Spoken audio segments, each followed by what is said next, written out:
asalaamaaleykum mbokku internet Témoin Web TV dal leen ak jàmm ci seen deuxième numéro muy seen émission coin des célébrités alors di leen di nuyu ñi nga xamante ni ñoo ñuy bàyyi xel fii nii sur la scène Témoin Web TV tey nag dinañ fi dalal koo xamante ni kenn dootu ko présenté ci sénégalais yi ñëpp a ko xam déjà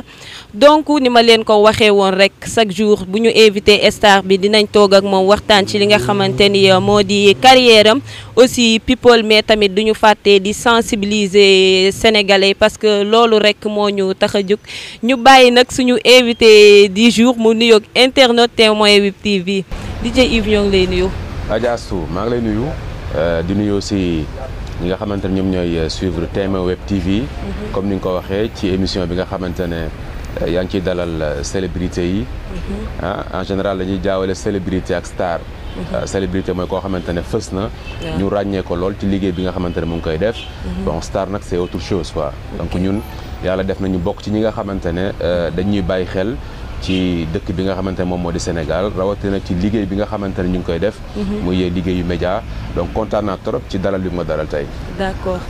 ñun tamit ñoo ngi am mbégte ak bànneex le fait que nga répondre suñu invitation fii nii sur la scène Témoin Web TV alors man nag duma leen wax kan mooy DJ Yves parce que DJ Yves moom xam nañ ko c'est pas la première fois ñu koy gis ci écran bi DJ Yves dañ naan la rek buñ la waxoon nga defal ñu tënk kan mooy DJ Yves loo ñuy wax. d'accord waaw ci tënk comme ni nga ko waxee. Yves c'est un jeune sénégalais boo xamante ne fii la juddoo fii la màggee. fii la yaroo fii la fekk baax. juddoo Colobane. rue 42 angle 43. et fier d'être un boy Colobane. parce que sama enfance yëpp pratiquement Colobane laa ko defee donc diggante Colobane Médina Fass Gueule Tapée. bu fekkee nag ci wàllu média maa ngi ci dugg en 2004. démarré ci benn rajo bu ñuy wax rajo Jàppo FM. bu nekkoon Parcelles Assainies di rajo communautaire boo xamante ne defe naa ne tey bëri na ay talent yoo xamante ne ñu ngi leen di gis wala ay célébrité yoo xamante ne ñu ngi leen di gis ci télévision yu mag yi. te fa lañ bokk fa lañ jaar. mun naa ci lim ay quelque. muy man di DJ Maxu bu Walf TV. di aussi Systématique bi nga xamante ne nekkoon na Walf après nekk TFM. donc ñun ñoo démarré ndoo foofu nga xamante ne moom moo di ca Jàppo FM. après Jàppo FM me rejoindre Walf 3. ak Edouard ndem si yàlla sama idole boobu nga xamante ne. mënu ma wax ci ITV te du ma ko gërëm du ma ko sant parce que moom tey gannaaw yàlla lépp lu ma doon ci wàllu média moom laa koy delloo. jukkal boobu noonu. donc moom mu fekk ma nekk ci rajo communautaire. mu jël ma dugal ma rajo Walf 3. après ma rejoindre aussi Walf 1 ba Walf TV bi muy commencé. defe naa ne à part Kouthia man maay animateur bi njëkk a feeñ ci télé bi. bi ñu doog a ñëw ci RCN bi. à part Kouthia man maay animateur bi njëkk a def émission. ci Walf TV muy émission Sàpp Dëggin. donc voilà après Walf TV nag def naa ay yeneen télé bu ci mel ni 2STV Canal Info. rajo yi aussi bu ci mel ni Fem FM Soppi FM voilà donc ak XFM. donc def naa ay quelques passages ci quelques rajo. ak quelques télé RDV ba tey DTV bi ma nekk ni tey. d'accord DJ Yves buñ déggee sa wax bu baax dafa mel ni yàgg nga loolu ci milieu bi. donc tey moom duñ fi nekk naan la kon kañ nga ci dugg ak loolu yëpp ay détails la. mu mel ni DJ Yves yaa ngi marqué sa empreinte ci milieu animation bi. nga créé benn concept. d'émission nga tuddee ko guddi gi. mën nga ñu wax guddi gi yow ak kan yéen a ko doon togg. waaw guddi gi concept la boo xamante ne. man bi may ñëw DTV. dafa am benn émission bu ma démarré woon bu tudd Samedi Show. Samedi Show man maa ko créé woon. et je l'ai créé comme ça naturellement. un samedi 21h dañu war a def show. inviter les artistes inviter les comédiens. invité ñi nga xamante ne ñun ñëpp ñoo bokk milieu bi. su ko defee ñu mën di ci waxtaan bu baax a baax et puis voilà def show quoi. d'accord donc voilà ma démarré ko après bi ma demee ba ci biir. ma ne mais pourquoi pas ma def loo xamante ne maintenant dootul nekk émission wu artiste kese wala comédien. wala célébrité. mais day nekk émission sénégalais yi. émission sénégalais c'est-à-dire mooy sénégalais bu ci nekk war nga ci mën a gis sa bopp. waaw bi ma koy togg. sama xalaatu bopp la quand même il faut le dire pour bañ a jaay ne voilà dama am xam-xam. ma am nag ñoo xamante ne waxtaan naa ci ak ñoom. muy sama patron. di Jupiter bi nga xamante ne moom moo ñu jiite ci télé bi. ma ne am naa lenn loo xamante ne xalaat naa ko def ci télé. te su ma koy def xam naa ne Sénégalais dinañ ci gis seen bopp. ñu ne ma lan la man leen émission boo xamante ne bu télé bi ñëpp defee seen émission ba wàcc. ma nga xamante ne kenn nekkatul ci télé bi man nañ ma bàyyi man ak sama équipe. ñu ñëw nekk njugu bu télé bi. d'accord njugu bu télé bi mooy ñun guddi rek la ñuy génn. d'accord donc bi may def loolu. bon ma xalaat après ma ne naa ci xool tur yi. ma ci waxtaan ak Mansour ma ne ko am naa ay tur yu may xalaat. benn bi guddeegul la beneen bi guddi na. guddi na beneen bi guddi gi ma ne guddeegul guddi na guddi gi. après ma ne bon maag Mansour ñu waxtaan ma ne ko est-ce que duñ def guddi gi moo gën a gàtt. d'accord waaw après voilà c'est venu comme ça. donc ñu ne guddi gi noonu la demee. donc voilà moom ñoom tam ba leen ciy gërëm parce que boo nekkee patron aussi. nga am ay xalaat. bëgg ko def ci télévision mu permettre la ko. après ne la jox naa la carte blanche. def ko noo ko yëgee noo ko sentiree. loolu dama ciy gërëm suñu patron Jupiter. ak Mansour bi nga xamante ne aussi moom mooy sunu buntu ci Jupiter donc di suñu kilifa. nga xamante ne wax dëgg yàlla man ak moom dama koy wax tout le temps. depuis Canal Info la woon. te télévision bu mu mës a nekk rek woo na ma teg ma ci wetam ne ma kaa ñu liggéey man dama bëgg nit ko am kóllëre. waaw surtout man sama àdduna. bu may wax. man mënumaa fàtte fi ma jógee mënumaa fàtte ñi nga xamante ne ñoom laa démarré ndool mënumaa fàtte ki nga xamante ne moom ma njëkk a wax ne nii la ñuy présenté woo ci rajo wala émission bii man maag moom ñoo ko njëkk a def donc loolu bëgg naa ñii seetaan aussi ñu bàyyi ci xel nit ku baax da ngay am kóllëre même bu fekkee après sa diggante ak moom demeetul noonu sax boo toogee seddeel ko moment yu baax yi nga xamante ne passé ngeen ko yéen ñaar nga waxal ko li nga xamante ne mës na la ko jàppale mais nit bul dem ba toll ci benn niveau rek fàtte fi nga jugee wala fàtte fi nga xamante ne foofu nga dooree te man dama koy faral di wax te dama koy insister benn idole la mës a am muy Edouard Adama Ndiaye ñu doon ko Edouard bu Jool Kumba aw ma beneen idole bu dul moom nekkatu fi génn na àdduna mais man mooy sama idole te du changé puis bu ma demoon ba toog ci beneen chaîne de télévision bu gën a mag ci àdduna bi wax boobu du changé que Edouard mooy sama idole donte nekkatu fi d'accord voilà sa interview yu bari dañ lay gis sax nga koy wax à chaque fois mënoo wax ba pare te doo ko ci tudd moom ndem si yàlla Edouard yaa ngi koy wax sa biir wax nga ni c'est que ñun dañu gis émission guddi gi mu nekk affaire bu naturel ngeen di def ataay chaque jour nag li ma ci gën a jaaxal mooy da ngeen chaque jour da ngeen di am invité nan ngeen di def ba invité yooyu chaque jour ngeen di am daal kuy ñëw di émission bi présenter seen émission d'accord bi may def émission bi man yàlla daf ma dimbali et je touche du bois comme ni ñu koy waxee man ni ma nekkee ci milieu bi fexe naa ba am respect ci sénégalais yi fexe naa ba am respect ci invité yi fexe naa ba am respect ci personnalité yi fexe naa aussi ba am respect ci milieu bi mooy milieu médiatique bi parce que man rëyuma diisaluma sama bopp xëccuma célébrité xëccuma star moo tax ni su ma waxee célébrité sax damay ree parce que man gisuma célébrité boobu man li ma gis mooy Yves animateur la buy feeñ télé buy wax ak nit ñi koy seetaan Yves nit la boo xamante ne nit ku naturel la te lépp lu muy def dafay bëgg mu naturel donc moo tax tey bu may démarrer émission bi ñu bëri gëmuñu woon nag concept bi franchement ñu bëri dañ ma doon découragé bi ma koy démarrer dañ ma doon wax yow kan moo lay seetaan heure boobu loolu lañ ma njëkk a wax d'accord yow heure bi nga xam nit ñi dañuy nelaw kan moo lay seetaan man na leen bon pour rappel bu ngeen xoolee muy yow muy man muy caméraman ni muy keneen boo toogee ba 23h wala 0h duggal ci WhatsApp wala nga dugg ci internet bi tout le monde est connecté donc nit ñi nelawuñu non nelawuñu donc nit ñi Sénégal nelawuñu que ça soit jour de semaine wala week-end kenn nelawatul ma ne ok ñi nga xamante ne nelawatu ñu nekk seen téléphone yi damay fexe li ñuy wër ci seen téléphone yi ma seetaan loolu leen ko ci télévision ñu koy seetaan ma ne d'accord maintenant dina metti parce que du lundi au jeudi la te chaque jour foog nga am invité ma ne donc émission bi du ma ko yemale ci waykat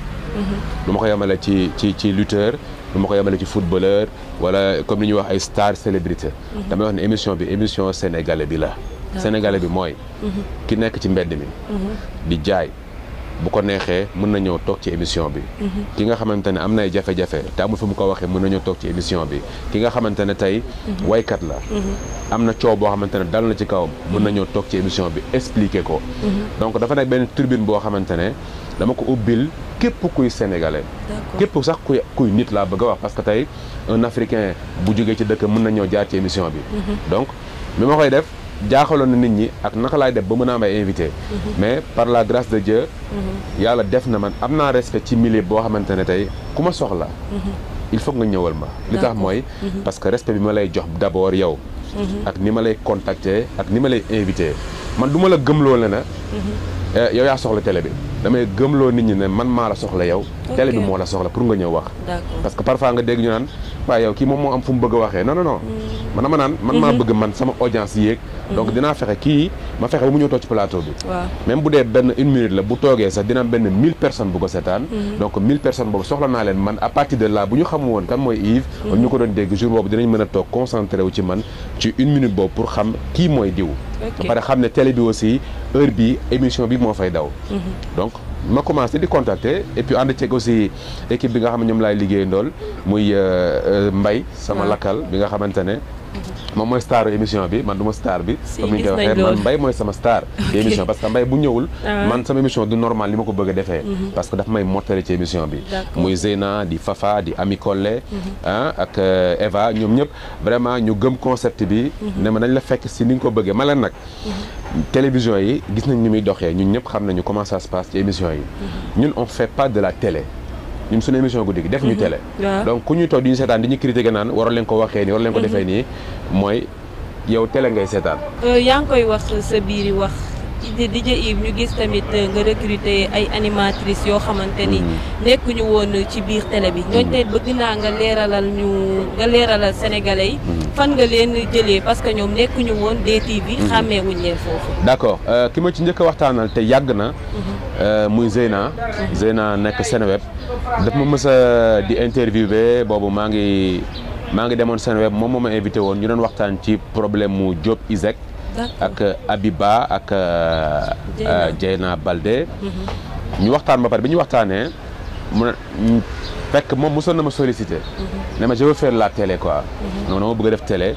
ma ne ko mais y a pas de souci su ma gisee benn buntu boo xamante ne mën naa la soxla amul problème bi may démarré émission bi nag ci laa ko woo ma ne ko am naa leen lu ma bëgg a démarré te bëgg naa nga ñëw jàpp ci liggéey bi mu ne ma y a pas de souci amul benn problème voilà Zeyna noonu la ñëwee Mbaye aussi ñu xamante avant émission bi avant DTV moom tamit ma mus ko apprécier bi muy nekk ci Kouthia mu ma doon reetaaloo man bi ma déggee ne après arrêté na ci Kouthia ma dajeeg ma benn jour ma ne ko am naa lu may préparé te yow naa la soxla il faut nga ñëw ñu liggéey après mu ne ma amul problème Eva moom ñoo nekkoon woon RDV bi ñuy def 12-14 moom aussi voilà benn moment ma gis ko deful dara mu romb ma ci couloir yi nii benn jour laa dem DTV fekk maa ngi déjà démarré naa émission bi ma ne ko yow est-ce que doo ñëw bokk ci émission bi ma ne ban émission la bi ngay def guddi gi ma ne ma mais pourquoi pas noonu laa ko dugalee ci émission bi Ami Collé moom tamit dama ko invité woon en tant que invité mu ñëw ñuy waxtaan ci affaire jigéen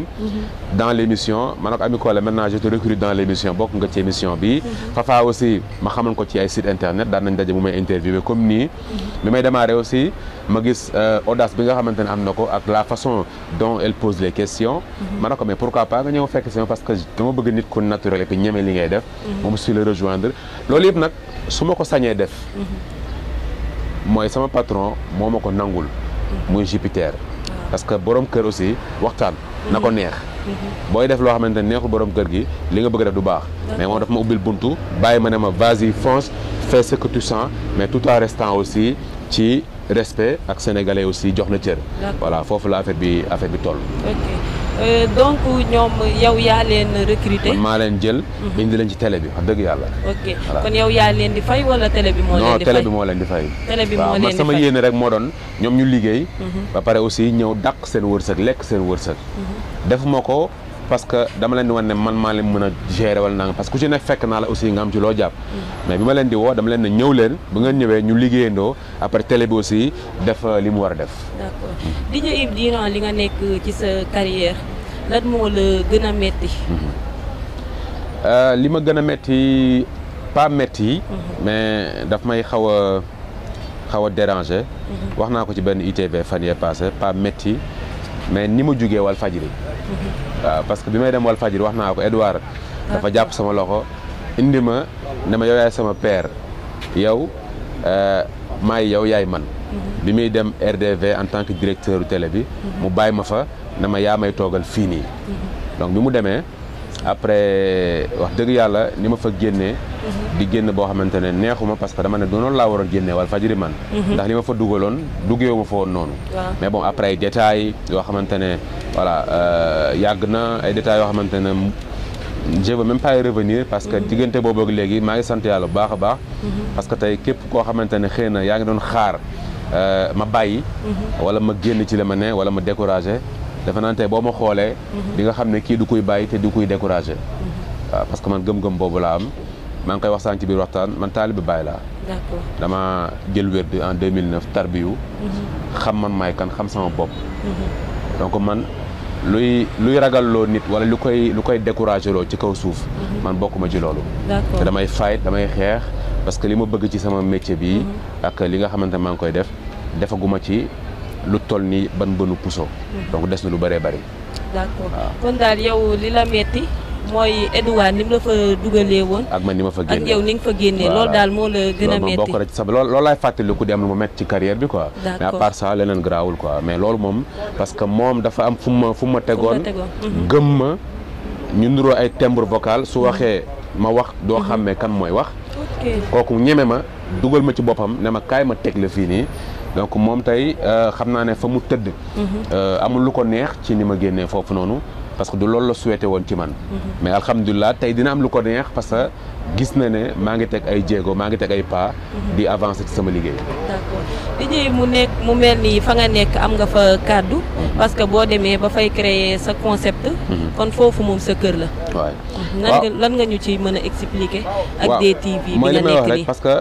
DTV bi ma nekk man fépp fu may dem damay bëgg man xalaat yi ma am ñu yombalal ma ko pour mu mën ko génne ni ma ko bëgg a génnewee parce que quand même nag mine de rien j'ai fait 14 ans ou 15 ans de média bi may dugg ci média xale laa dama ci teel a dugg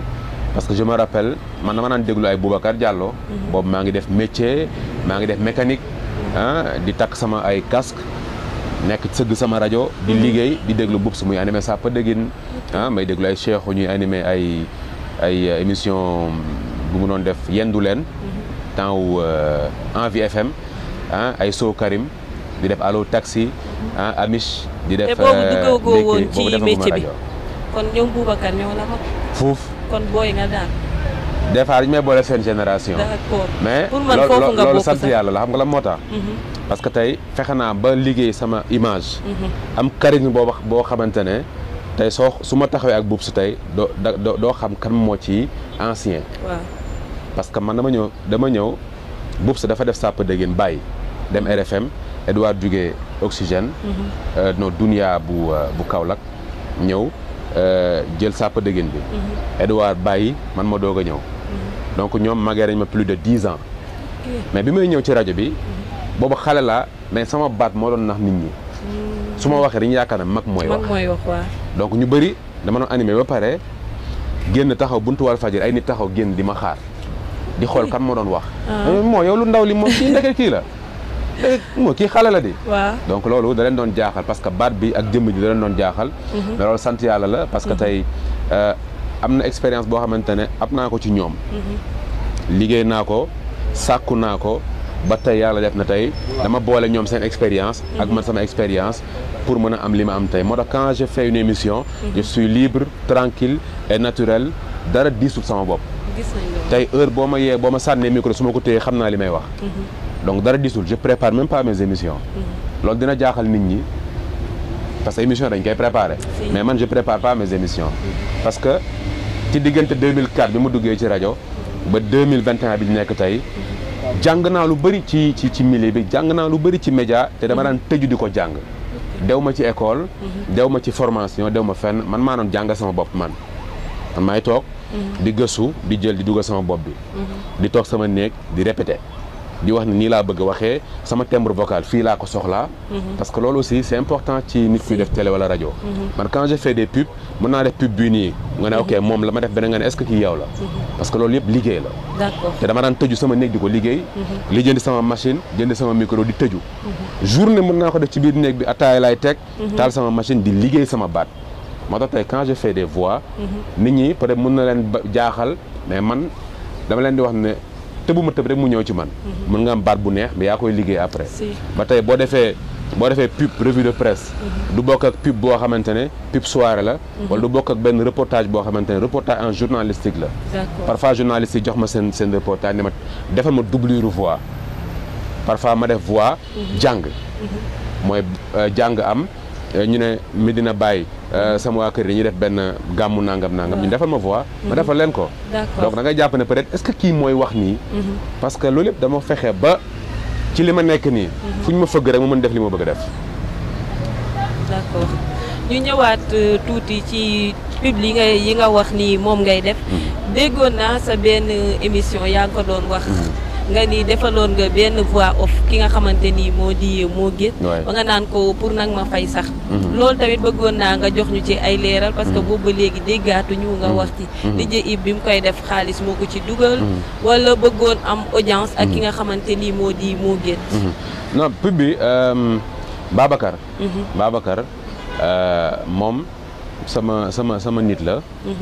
dañ doon ànd di liggéeyandoo ci affaire yu bëri wax dëgg yàlla moom moo ma woo bi événement bi amee benn guddi na ma dama bëgg nga defal ma benn pub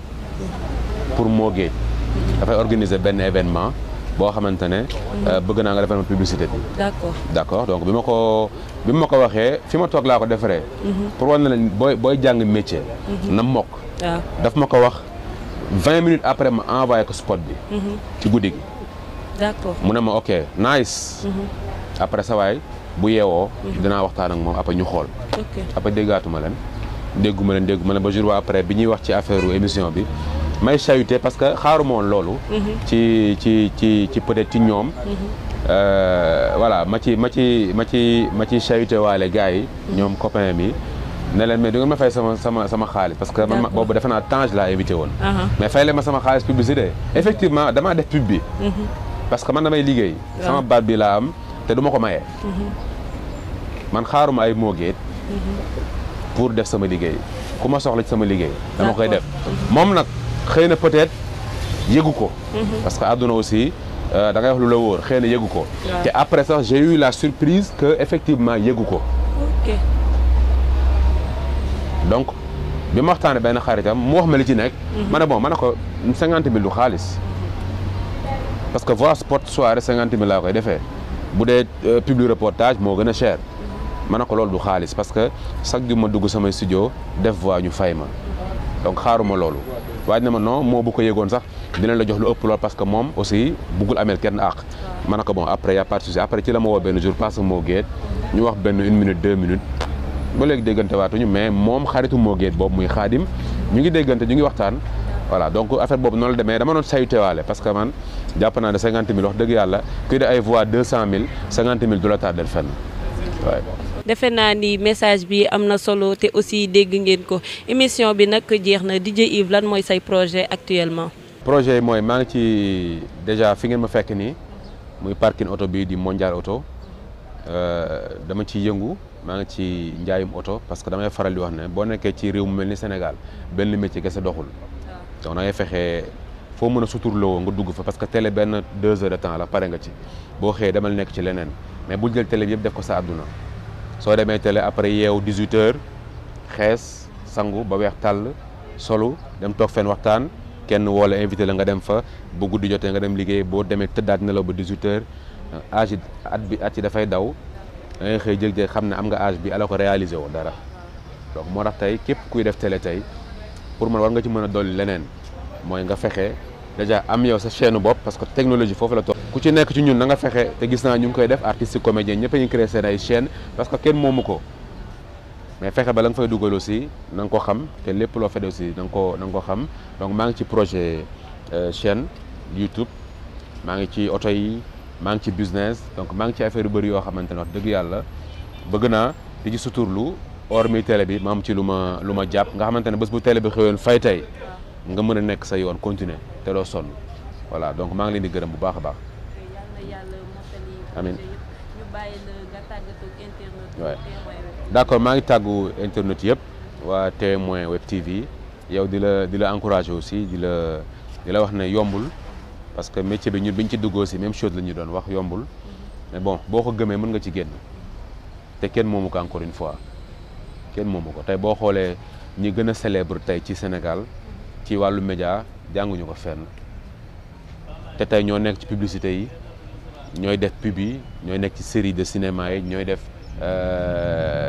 émissions yi mag ci télé yi donc mooy kenn moomu ko tey boo ne woon tey damay dem jël koo xam da ko jàng ci école bi tey bu ñëwee xëy na ki nga xamante ne jàng ko moom moo koy gën a nekk à l'aise sax ki ko jàng parce que daf ko def naturellement alors que kay dafay bëgg moom lañ ko jàngal mu ñëw def ko ci télé bi donc dafa am benn blocage buy am mais ñun ñu ngi ci sant yàlla bu baax a baax bi ñu ko commencé ba tey wax dëgg yàlla mu ngi ñuy suturaal donc di la gërëm di gërëm équipe bi nga àndal yëpp ah muy caméraman yi assistante bi ak El Hadj sama xarit bi nga xamante ne man ak moom depuis 2S la woon donc di leen sant bu baax a baax parce que lii aussi yombul tey ñu tànn la boole la ci ñi nga xamante ne dañ lay wax ne kaay wax ci sunu plateforme sant yàlla la parce que am na ñoo xamante ne xëy na bëgg nañu tàll leen micro te amaguñ ko ñaan yàlla voilà affaire bi kon li ma koy waxee kenn moomu ko képp koo xamante ne góorgóorlu nga liggéey ba am lenn loo xamante ne def nga ko bés bu sa tour jotee di nga toog wax li nga bëgg a wax